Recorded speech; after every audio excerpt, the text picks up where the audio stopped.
నమస్తే welcome to ABN business news. దేశీయ stock మార్కెట్లు ఫ్లాట్ గా ట్రేడ్ అవుతున్నాయి. సెన్సెక్స్ నిఫ్టీ లాభ నష్టాల మధ్య ఊగిసలాడుతున్నాయి.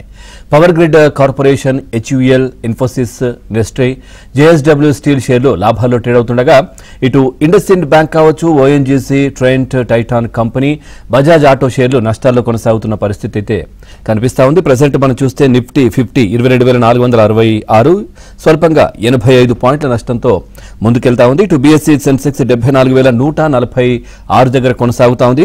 183 పాయింట్ల నష్టంతో ఇటు నిఫ్టీ 500 20,273 దగ్గర కొనసాగుతా ఉంది. 171 పాయింట్ల నష్టంతో బ్యాంక్ నిఫ్టీ 48,188 దగ్గర కొనసాగుతా ఉంది.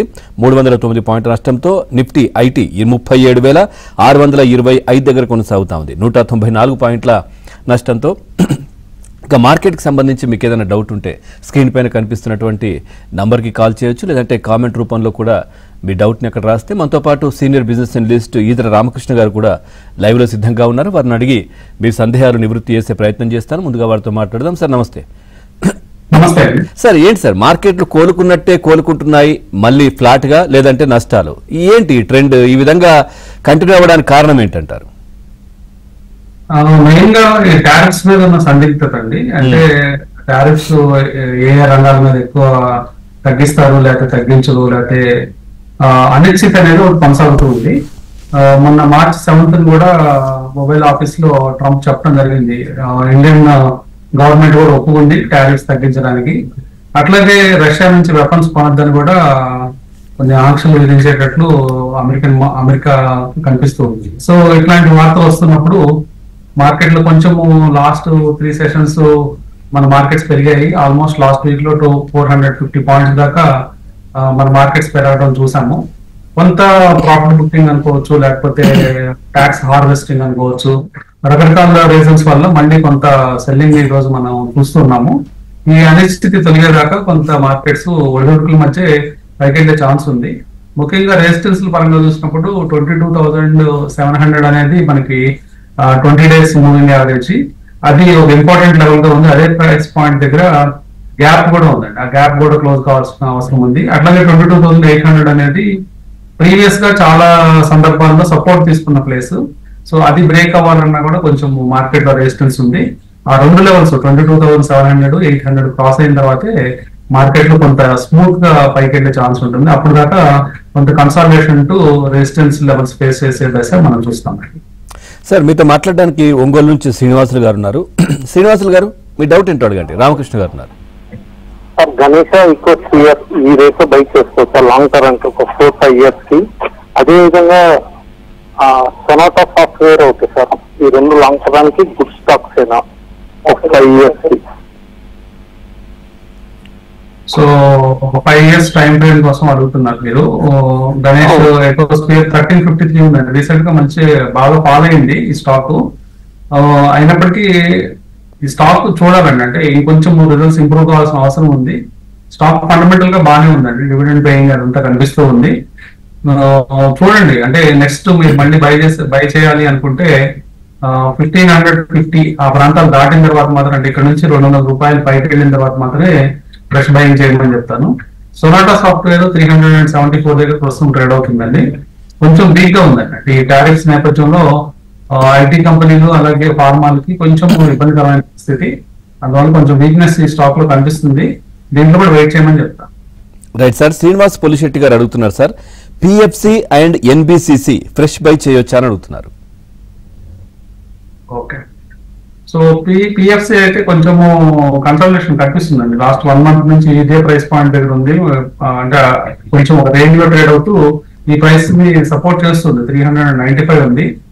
రీసెంట్ హై ఏదైతే స్వింగ్ హై ఏదైతే ఉందో 408 అండి. అంటే ఇప్పుడు 395 ఉన్నాం, 408 దాటిన తర్వాత ఈ స్టాక్ లో బయింగ్ నేను రికమెండ్ చేస్తానండి. సో 408 దాటిన తర్వాత ఈ స్టాక్ లో పిఎఫ్సి లో బయింగ్ చేయొచ్చు.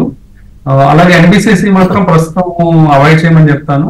కొంత టైం చూడాలండి, అంటే ఇంకా ఈ స్టాక్ ఒక డౌన్వర్డ్ స్లోప్ లో వెళ్తూ ఉంది. ఈ స్టాక్ కొంచెము వెయిట్ చేయాలి.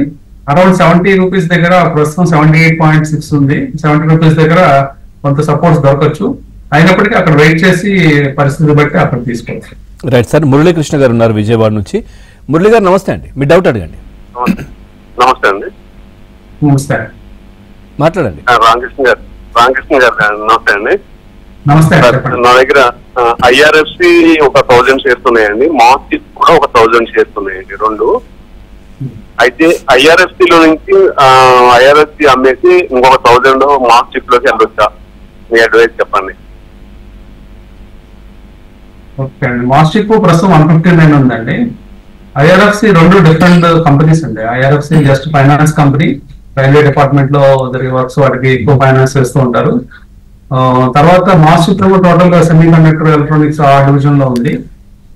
కొంచెం అంటే రిటర్న్స్ వస్తే అగ్రెసివ్ గా మీరు అన్నట్లు మాస్టిక్ లో అగ్రెసివ్ రిటర్న్స్ వచ్చే అవకాశం ఉంది. కానీ ప్రస్తుత తరుణంలో ఇమ్మీడియట్ గా మారాల్సిన అవసరం లేదండి. మాస్టిక్ మీకు 208 దాటిన తర్వాత అంటే లిస్టింగ్ అప్పుడు వచ్చిన రేట్ కంటే ఎక్కువ రేట్ల దగ్గర 208 పైన కొంచెము ఈజీగా పైకి ట్రావెల్ చేసే అవకాశం ఉంది. ప్రస్తుతం స్విచ్ కావద్దండి. ఈ స్టాక్ కొంచెము నిలదొక్కుని 208 దాటే తరుణంలో మీరు ఆలోచించుకోవచ్చు. ప్రస్తుతానికి 2 స్టాక్స్ హోల్డ్ అని చెప్తాను. Right sir. అనుదీప్ గారు అడుగుతున్నారు, గొట్టిపాటి అనుదీప్ గారు. ఐడిఎఫ్సి ఫస్ట్ బ్యాంక్ హోల్డ్ చేస్తున్నారండి సార్, అట్లాగే హింద్ కాపర్ ఈ రెండు హోల్డ్ చేస్తున్నారు లాంగ్ టర్మ్ కోసం, అది కరెక్టేనా అని అడుగుతున్నారు. సో ఐడిఎఫ్సి ఫస్ట్ బ్యాంక్ బాగా డిసప్పాయింట్ చేసిందండి. లాస్ట్ 1 year లో బుల్ మార్కెట్ లో ఉన్నప్పుడు కూడా ఈ స్టాక్ నేల చూపులు చూస్తూ కిందకు వస్తూ ఉంది. ఈ స్టాక్ ఈ మధ్య ఒక ఛానల్ లో ట్రావెల్ చేసింది. ఇప్పుడు ఆ ఛానల్ కూడా బ్రేక్అవుట్ అయ్యి బ్రేక్ డౌన్ అయ్యి కిందకు వచ్చింది.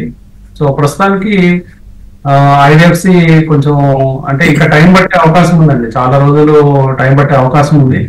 ప్రస్తుతానికి అయితే హోల్డ్ చేయమని చెప్తాను. ఎందుకంటే ఈ ప్రైస్ పాయింట్ దగ్గర అరౌండ్ 52, 55, 56 ఆ జోన్ లో కొంత కన్సాలిడేషన్ గతంలో కూడా జరిగింది. సో ఈ లెవెల్స్ లో సపోర్ట్ తీసుకుంటున్నాం. వెయిట్ చేద్దాం. వెయిట్ చేసి అక్కడ నుంచి ప్లాన్ చేయొచ్చు. Right sir. సుదర్శన చారి గారు ఉన్నారు సిద్దిపేట నుంచి. చారి గారు మీ డౌట్ అడగండి. నమస్కారం సార్, నా పేరు సుదర్శనాచార్య, సిద్దిపేట అండి. సార్ నేను సీక్వెంట్ సైంటిఫిక్ అనే షేర్ ని 190 రూపాయల మీద కొన్నాను సార్. ఐటీఐ షేర్ ని 340 రేట్ మీద కొన్నాను సార్. దీన్ని యావరేజ్ చేయొచ్చా సార్? చేయదలుచుకుంటే ఏ రేట్ మీద చేయాలి సార్? చెప్పండి సార్. రెండో కంపెనీ ఏంటి? రైట్, కాల్ కట్టేయండి సార్. రెండో కంపెనీ నాకు క్లారిటీ రాలేదండి. ఐడి అన్నారు. సీక్వెన్స్ సైంటిఫిక్ అయితే ప్రస్తుతం 144 దగ్గర ఈ స్టాక్ ఉంది. ఆయన కొన్న ప్రైస్ 190 రూపీస్. ఏ ప్రైస్ దగ్గర యావరేజ్ చేయాలి అంటున్నారు. నిజంగా చూస్తే ప్రస్తుతం ఈ స్టాక్ మళ్ళీ 190 క్రాస్ అయినప్పుడే కొంత మొమెంటం వచ్చే అవకాశం ఉంది. ప్రస్తుతానికి అయితే ఇమీడియట్ గా యావరేజ్ చేయొద్దండి. వెయిట్ చేయండి. 190 దాటినప్పుడే మళ్ళీ ఈ స్టాక్ లో ఫర్దర్ గా యాడ్ చేసుకోవచ్చు. ప్రస్తుతానికి అయితే యాడ్ చేయొద్దండి. Right sir. కిషన్ గారు ఉన్నారు కరీంనగర్ నుంచి. కిషన్ గారు మీ డౌట్ అడగండి. నమస్కారం అండి, రామకృష్ణ గారు. నేను యూనివర్సల్ కేబుల్ అనేది 812లో లాంగ్ కోసం తీసుకున్నాను 50.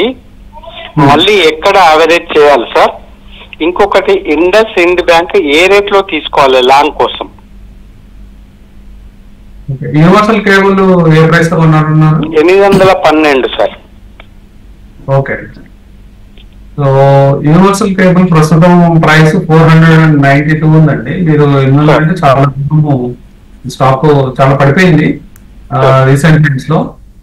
కొంచెం పేషెన్స్ ఉండాలండి. స్టాక్స్ మళ్ళీ రికవర్ అయ్యి మళ్ళీ ఆ ప్రైస్ క్రాస్ అవ్వాలంటే యావరేజ్ లో ఇవన్నీ ఇప్పుడేమి నేను సజెస్ట్ చేయనండి. ఎందుకంటే కొన్ని సపోర్ట్స్ బ్రేక్ అయిపోయి స్టాక్ కొంచెం వీక్ గా కనిపిస్తుంది. ప్రస్తుతానికి అయితే హోల్డ్ మోడ్ లో ఉంచండి. ఈ స్టాక్ ఫర్దర్ గా వీక్ అయ్యి ఈ స్టాక్ కనుక 400, 425 ఆ జోన్ కనుక కట్ అవుతుంటే ఈ స్టాక్ లో ఎగ్జిట్ అవ్వడం బెటర్. ప్రస్తుతానికి అయితే వీక్ మోడ్ లో ఉందండి. తర్వాత మీరు అడిగిన రెండో స్టాక్ ఇండస్ ఇండ్ బ్యాంక్ ఏ ప్రైస్ లో కొనాలి? అది మల్టిపుల్ సపోర్ట్స్ పాయింట్ దగ్గర ఉందండి. ప్రస్తుతానికి చూస్తే మనకి అరౌండ్ 850, 900 మధ్యలో ఇండస్ ఇండ్ బ్యాంక్ మల్టిపుల్ సపోర్ట్స్ ఉన్నాయి.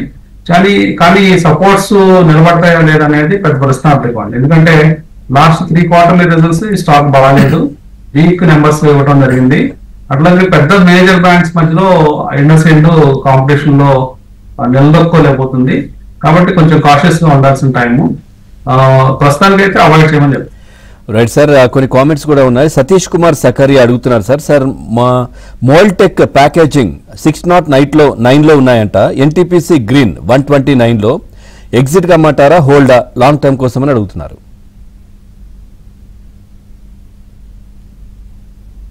ఇక్కడ అంటే లాంగ్ టర్మ్ కోసం అయితే కొన్నిసార్లు అంటే ఎంత లాంగ్ టర్మ్ అనేది కూడా మనకు తెలియాలి. అంటే ట్యాక్స్ ప్రకారం అయితే 1 year and above long term అంటారు. మామూలుగా మార్కెట్ లో లాంగ్ టర్మ్ అంటే ఇంకా ఎక్కువ టైం అండి, 3 years to 5 years అలా ఉండే వాళ్ళకి ఒకలాంటి సినారియోస్ వస్తాయి, ఎమర్జ్ అవుతూ ఉంటాయి. ప్రస్తుతానికి అయితే 2 స్టాక్స్ కూడా వీక్ గానే ఉన్నాయి. టెక్నికల్ సెటప్ ప్రకారం వీక్ గా కనిపిస్తున్నాయి. ఎక్కువ టైం పడుతుందండి కోలుకోవడానికి. రైట్ సార్, శంకర్ గారు ఉన్నారు విజయవాడ నుంచి. శంకర్ గారు నమస్తే, మీ డౌట్ అడగండి. సార్ నమస్తే సార్. సార్ నా దగ్గర జేఎస్డబ్ల్యూ ఇన్ఫ్రా ఒక 1000 షేర్స్ ఉన్నాయి సార్ 300 రూపీస్ లో. తర్వాత వరుణ్ బ్యావరేజెస్ ఒక 1000 షేర్స్ ఉన్నాయి 465 లో ఉన్నాయి సార్. ఇప్పుడు కాస్త డౌన్ నడుస్తుంది కాబట్టి యాడ్ చేసుకోమంటారు ఇప్పుడు, లేకపోతే తీసేయమంటారు సార్? కొద్దిగా చెప్తారు. ఈ 2 స్టాక్స్ మీకు లాంగ్ టర్మ్ లో మంచి రిటర్న్స్ ఇచ్చే ఛాన్స్ ఉందండి. జేఎస్డబ్ల్యూ ఇన్ఫ్రా పోర్ట్స్ రంగంలో వాళ్ళు ఎక్స్పాండ్ అవుతూ ఉన్నారు అదాని పోర్ట్స్ కి ప్యారలల్ గా, కాబట్టి ఇవన్నీ లాంగ్ టర్మ్ ప్లేస్ అన్నమాట. అలాగే వరుణ్ బ్యావరేజెస్ కూడా మంచి క్వాలిటీ నేమే, లాంగ్ టర్మ్ లో మంచి రిటర్న్స్ ఇచ్చే అవకాశం ఉంది. కొద్ది మొత్తాల్లో వరుణ్ బ్యావరేజెస్ ఈ ప్రైస్ పాయింట్ దగ్గర మీరు యాడ్ చేసుకోవచ్చు, 483 ఉంది. జేఎస్డబ్ల్యూ ఇన్ఫ్రా కూడా యాడ్ చేయొచ్చండి ఈ ప్రైస్ పాయింట్ దగ్గర 264. రైట్ సార్, విజయవాడ నుంచి అరుణ గారు ఉన్నారు. అరుణ గారు మీ డౌట్ అడగండి. రామకృష్ణ గారు ఉన్నారు. నమస్తే రామకృష్ణ గారు, నేను నౌకరీలో ఫస్ట్ ఎంట్రీ తీసుకున్నానండి 6700 దగ్గర ఈ రోజు. అయితే నౌకరీలో పడడానికి కారణం వేరే చోట ఎక్కడో ఇన్వెస్ట్ చేస్తున్నారు, దాని వల్లే పడుతుందా, యాక్చువల్ గా టెక్నికల్స్ బాగానే ఉన్నాయా అనేది తెలుసుకుందా అని చెప్పానండి. అలాగే ఒరాకిల్ ఫైనాన్షియల్ సర్వీసెస్ కూడా చెప్పండి ఫస్ట్ ఎంట్రీ కోసం. ఫైనాన్షియల్ అన్నారు కదా, ఒరాకిల్ ఫైనాన్షియల్ సర్వీసెస్ అండి, OFSS.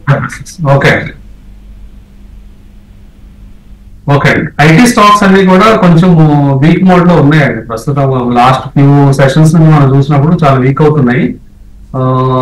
ఇవన్నీ కూడా క్వాలిటీ నేమ్సే. ఇది అడిగిన 2 స్టాక్స్ లో కూడా OFSS ఇంకా బెటర్ కంపెనీ అండి, అంటే ఇంటర్నేషనల్ ప్రెజెన్స్ ఉంది. అట్లాగే పేరెంట్ కంపెనీ చాలా స్ట్రాంగ్ గా ఉన్న కంపెనీ. ప్రస్తుతము మల్టిపుల్ సపోర్ట్ పాయింట్స్ దగ్గరకు వచ్చింది. సో ఇక్కడ నిలదొక్కుంటుందా లేదా అనేది టైం చెప్తుందండి. అంటే ఇంకొక ఫ్యూ సెషన్స్ లో తెలుస్తుంది ఇక్కడ హోల్డ్ అవుతుందా లేదా ప్రైస్.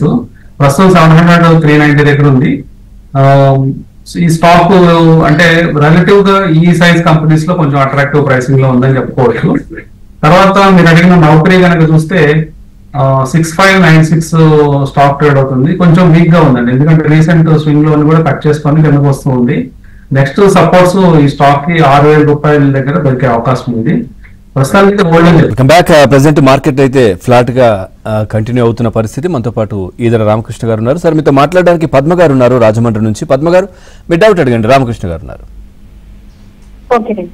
నమస్తే రామకృష్ణ గారు. ఏబీబీ ఫ్రెష్ ఎంట్రీ తీసుకుందాం అనుకుంటానండి, ప్రైస్ పాయింట్ లో తీసుకోవచ్చా? పర్సిస్టెంట్ సిస్టమ్స్ అండి. అవునండి, పర్సిస్టెంట్ సిస్టమ్స్ ఏబీబీ అండి, ఏబీబీ ఇండియా. ఓకే, 2 కూడా క్వాలిటీ నేమ్స్ అండి, 2 మంచి కంపెనీలే. క్యాపిటల్ గుడ్స్ లో ఏబీబీ, అలాగే పర్సిస్టెంట్ న్యూ టెక్నాలజీస్ ఐటీ రంగంలో ఉన్నాయి. సో కాకపోతే మార్కెట్స్ వీక్నెస్ వల్ల కొంత స్ట్రగుల్ అవుతున్నాయి. అంటే రీసెంట్ గా ఫాల్ బాగా చూసాము ఏబీబీలో. ప్రస్తుతము 5163 దగ్గర ఉందండి. సో ఈ స్టాక్ ని కొద్ది మొత్తాల్లో యాడ్ చేసుకోవచ్చు అండి, అంటే 5000 జోన్ లో కొద్ది మొత్తాల్లో యాడ్ చేసుకోవచ్చు. అట్లాగే చిన్నగా పెరిగే కొద్దీ ఈ స్టాక్ లో కొద్దిగా యాడ్ చేసుకోమని చెప్తాను. అంటే ఒకేసారి మొత్తం కొనకుండా పెరిగే ప్రాసెస్ లో కొనండి. అట్లాగే రెండో స్టాక్ పర్సిస్టెంట్ అడిగారు. పర్సిస్టెంట్ 5171 ఉంది. ప్రస్తుతం మీద వెయిట్ చేయండి, మేబీ కొంచెం ప్రాఫిట్ బుకింగ్ ఈ స్టాక్ లో జరిగే అవకాశం ఉంది. 4850 దగ్గర నుంచి మీరు చిన్నగా మొదలు పెట్టచ్చు. 450 4800 ఆ ప్రాంతాల్లో నుంచి చిన్నగా అక్యుములేషన్ మొదలు పెట్టచ్చు కొద్ది మొత్తాల్లో. ప్రస్తుతానికి అయితే మీ ఆలోచన హోల్డ్ చేయమని చెప్తారు. రైట్ సార్, వెంకటేశ్వర్ గారు ఉన్నారు ఖమ్మం నుంచి. వెంకటేశ్వర్ గారు నమస్తే, మీ డౌట్ అడిగారు. నమస్తే అండి. నమస్తే రామకృష్ణ గారు. నమస్తే అండి. డామ్ క్యాపిటల్ కొన్నాం సార్, 428 లో 47% లాస్ లో ఉందండి. ఈ టొమాటో ఒకటి మాది యావరేజ్ 250, అది లాస్ లో ఉంది సార్. యాడ్ చేయమంటారా ఈ రెండు? ఏమన్నా ఆగమంటారా? రెండోది ఏంటండి? జొమాటో సార్. జొమాటో అంటే కొంచెం వాల్యుయేషన్స్ ఎక్కువ ఉన్నాయండి. జొమాటోలో కొంచెం కరెక్షన్ వచ్చే ఛాన్స్ ఉంది. యాడ్ చేయబాకండి ఈ స్టాక్. అట్లాగే ఈ స్టాక్ కనుక 203 కనుక బ్రేక్ అయ్యి కింద వెళ్తుండే అట్లీస్ట్ 200 పెట్టుకోండి. రౌండ్ నెంబర్ 200 బ్రేక్ అయ్యి కిందకి వెళ్తుండే ఎగ్జిట్ అయిపోండి జొమాటోలో. తర్వాత మీరు డాన్ క్యాపిటల్ అయితే వీక్ ఉందండి. అంటే కొత్త కంపెనీ, అలాగే లిస్టింగ్ డే నుంచి నాన్ స్టాప్ గా పడుతూ వస్తుంది. ప్రస్తుతం వీక్ మోడ్ లో ఉంది. కొన్ని క్వార్టర్లీ చూడాల్సిన అవసరం ఉంది. ఈ స్టాక్ కూడా మీరు ఒక స్టాప్ లాస్ పెట్టుకోవాలి. రీసెంట్ స్వింగ్ లో ఏదైతే వచ్చిందో 200 బ్రేక్ అవుతుంటే ఎగ్జిట్ అయిపోయింది. Right sir. ఫణికుమార్ గారు అడుగుతున్నారు సార్, SPEL కండక్టర్స్ అట్లాగే HFL కరెంట్ రేట్ లో కొనుక్కోవచ్చు అని అడుగుతున్నారు. ఓకే, చెప్పాలంటే హిమాచల్ ఫ్యూచర్ స్టిక్ అండి, అదే కదా? SPEL అని ఉంది సార్ కండక్టర్స్, తర్వాత HFL.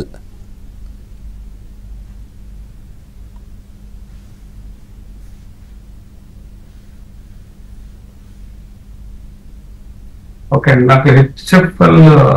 Okay, Himalaya food futuristic international అనుకుంటాను సార్. ఇంటర్నేషనల్ లిమిటెడ్ 12.4 లో ఉంది. Himalaya food international limited. HFL stock week గా ఉందండి. టెక్నికల్ గా చాలా రోజులు, నెలలు కన్సాలిడేషన్ అయిన తర్వాత స్టాక్ స్టడీగా ఫాలో అయిపోతుంది. ఇలాంటి స్టాక్ లోంచి వీలైనంత వరకు అంటే రిజల్ట్స్ కూడా అంత కంఫర్ట్ ఏం లేవండి. రిజల్ట్ కంఫర్ట్ కూడా లేదు. వీలైనంత వరకు ఎగ్జిట్ అయిపోవడం బెటర్ అండి. అట్లాగే semi conductor company SPEL semi conductor 134 లో ఉంది. ఈ స్టాక్ కూడా సిమిలర్ గానే ఉందండి. సో ఒక స్టాప్ లాస్ మెయింటైన్ చేయండి. వీలైతే ఈ స్టాక్ లో కూడా అరౌండ్ 120 కనుక కట్ అవుతుంటే ఎగ్జిట్ అయిపోవడం బెటర్. Right sir. వెంకటేశ్వర్ గారు ఉన్నారు గిద్దలూరు నుంచి. వెంకటేశ్వర్ గారు మీ డౌట్ అడగండి. సార్, యూరోకా ఫోర్స్ అనేది ఈ రేట్ లో కొనుక్కోవచ్చా లాంగ్ టర్మ్కి, 4-5 years కి? అదేవిధంగా లిక్కర్ స్టాక్ లో మనం ఇన్వెస్ట్మెంట్ చేయాలంటే ఏ షేర్ కొనుక్కుంటే బెటర్? 2 స్టాక్స్ చెప్పండి సార్ లిక్కర్ స్టాక్ లో. లిక్కర్ స్టాక్స్ లో మీరు అసోసియేటెడ్ ఆల్కహాల్ అండ్ బ్రూవరేజెస్ అనే కంపెనీ ఉందండి. కోడ్ వచ్చేటప్పటికి అసలు CBR అంటాం. సో ఆ స్టాక్ కొంత స్ట్రాంగ్ పర్ఫార్మెన్స్ రీసెంట్ టైమ్స్ లో మనకు కనిపిస్తూ ఉంది. అరౌండ్ 1300 రూపీస్ ఉంది. ఆ స్టాక్ లో మీరు ఎంట్రీ తీసుకోవచ్చు. అట్లాగే మీరు అడిగిన రెండో స్టాక్ యురేకా ఫోక్స్ కదా, Eureka industries, Eureka Forbes. Okay, Eureka Forbes 494 ఉందండి. ఈ స్టాక్ కొంచెం వీక్ గా కనిపిస్తుంది. లేటెస్ట్ క్వార్టర్ రిజల్ట్స్ అంత గొప్పగా లేవు. టెక్నికల్ గా కూడా వీక్ గా కనిపిస్తుంది. ఈ స్టాక్ కొనుగోలుచుకుంటే 540 దాటిన తర్వాత ఎంట్రీ తీసుకోవచ్చు. Right sir. మహమ్మద్ గారు ఉన్నారు మదనపల్లి నుంచి. మహమ్మద్ గారు మీ డౌట్ అడగండి. సార్ నమస్తే సార్. నమస్తే సార్, నా దగ్గర IRFC షేర్స్ 100 ఉన్నాయి, 220 కొన్నాను. ఈ రేట్ లో యావరేజ్ చేసుకోవడానికి ఏమైనా యాడ్ చేసుకోవచ్చా? ఇంకో షేర్ వచ్చి ఓరియంటెక్ సార్, ఈ రేట్ లో ఏమైనా ప్రజెంట్ ప్రైస్ లో తీసుకోవచ్చు సార్? రెండోది ఓరియంట్ టెక్నాలజీస్ అండి. ఎస్ అండి.